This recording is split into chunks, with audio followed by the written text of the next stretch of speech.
son of a bitch! Trace landed on top of him, laced his fingers together, and clubbed his hands down on the back of Conrad's neck. The blow drove Conrad's face into the dirt. For a second or two, a black curtain seemed to drop over his brain. Red streamers shot through the darkness.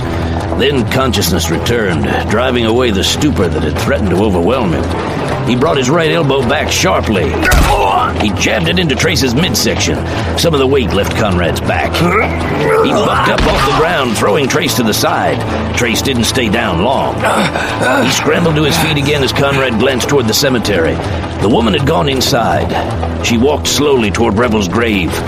Conrad twisted around as the gunman threw a punch at his head. The blow grazed Conrad's ear. It was painful, but it didn't do any real damage. Trace wasn't very big, but he fought with a crazed intensity that made him dangerous. He threw a hard punch for a smaller man.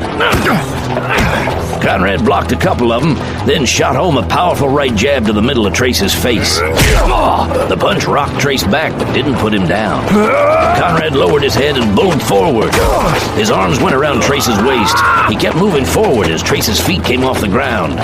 Conrad didn't let up on the bear hug as he drove Trace backward. He knew there was a water trough behind the gunman. He dumped Trace into it, throwing him down with enough force so that he hit the water hard. Trace came up for some air. Conrad planted a hand in the middle of his face and shoved him back down. Trace began to struggle frantically, but he was getting weaker. Let him up! Let him up, Browning, or by God, I'll kill you!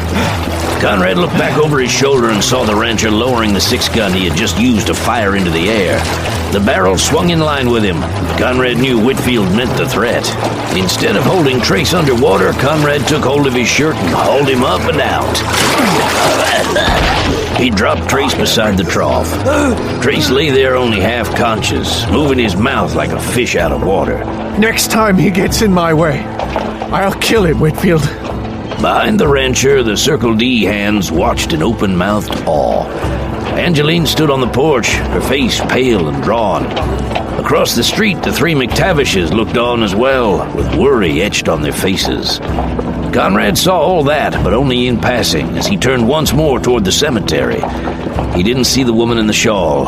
His heart sank as he realized that the cemetery appeared to be empty. He broke into a run toward the graveyard anyway. Maybe she was behind a tree or kneeling behind a headstone so that he couldn't see her. Maybe she had gone into the church. Father Francisco emerged from the big adobe building as Conrad approached. I saw you brawling just now in the street, Mr. Browning. Did she come inside? Who? The woman in the shawl. I haven't seen her. Was she here? Conrad hurried on to the cemetery gate, pausing just inside it. He looked around. He could see the entire graveyard from there. There was no place the woman could be hiding from him. She was here, but she's gone now.